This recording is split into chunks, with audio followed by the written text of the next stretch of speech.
আসসালামু আলাইকুম গাইস, আপনারা সবাই কেমন আছেন? আশা করি ভালো আছেন। ইনশাল্লাহ আপনাদের দয়ায় আমিও ভালো আছি। আমি আজ এক আপুর সাথে কিছু কথা শেয়ার করব, প্লাস কিছু কথা জিজ্ঞাসা করব তার ব্যাপারে। তো আসসালামু আলাইকুম আপু। ওয়ালাইকুম আসসালাম। কেমন আছেন আপনি? এই তো আলহামদুলিল্লাহ ভালো। আপনি? আমি আলহামদুলিল্লাহ ভালোই আছি। আপু, আপনার দেশের বাড়ি কই আপু? আমার দেশের বাড়ি ঢাকা। জর্ডানে কতদিন ধরে আসছেন? ৪ বছর হয়। আপনার নামটা জানা হয় না আপু। আমার নাম মমতাজ। 4 বছর ধরে কি শুধু জর্ডানই না? হ্যাঁ, জর্ডানে আরো অন্যান্য দেশে আসছিলাম। আহ, এখন বর্তমানে জর্ডান ৪ বছর ধরে আসছি। এই আমার দেশের বাড়ি হলো ঢাকা। আর আর চার আর কি অন্য দেশে বলতে কোন দেশে ছিলেন আর কি? মরিচাষ। কয় বছর ছিলেন? ওইখানে ভেঙে ভেঙে ছিলাম ১২ বছর, ১১ বছর। মাশাআল্লাহ, তাহলে তো আপনি অনেক দিন ছিলেন আপু। তো হুম। কিছু করতে পারছেন আপনার লাইফে? না, কিছু করতে পারিনি।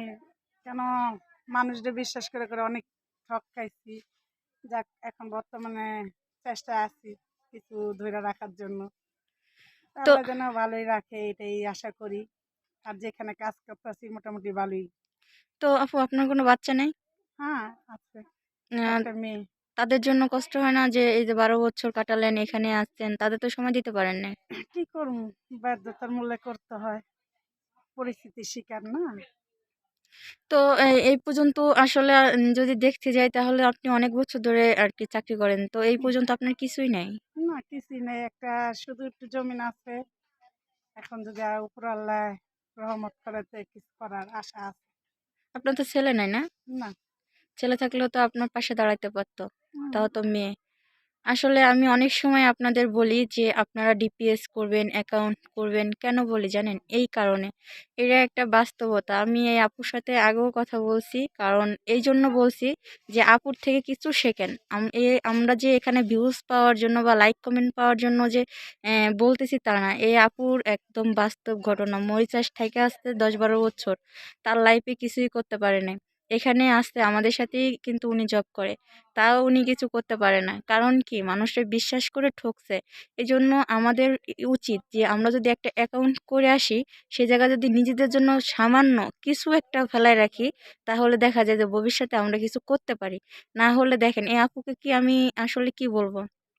কষ্ট হয়। তো তারপরও আপু, আসলে আপনি এখানে কি আসলে যে আসছেন, রান্না করে খান না? না, আমি রান্না করি না। কিন্তু আমার রুমের মেয়ে রান্না করে ওইখান থেকে খাই। যেখানে কাজ করি সেখানে রান্না করে ওইখান থেকে খাই। এমনি সেমনি করে দিন চলে যায়। তো আপু, শেষ শেষ আপনি আসলে কি, আপনার আসলে এখানে আরো কত বছর থাকার ইচ্ছা? ইচ্ছা তো আরো ২ বছর থাকার, যে কোম্পানি পরিস্থিতি জানি না কতদিন থাকতে পারি। তো কিন্তু আপু, আশা, এখানে আসলে কাজ করে আপনার কেমন লাগে? কাজ করে এখন বুঝেন না পরিস্থিতির শিকার, কাজ করে ভালোই লাগে এখন। কি আর বলবো, না চাইলেও থাকতে হয়, থাকতে হয়, হ্যাঁ, বাধ্যতার বাধ্যতামূলক। মূল্যে।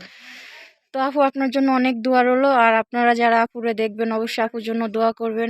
আমাকে যারা ভালোবাসেন সবাই আপুর জন্য দোয়া করবেন আর কমেন্ট করে জানাবেন। আপু গাজীপুর কোন জায়গা থাকেন? ঢাকা? গাজীপুর না, বরপা। বরফা? হুম।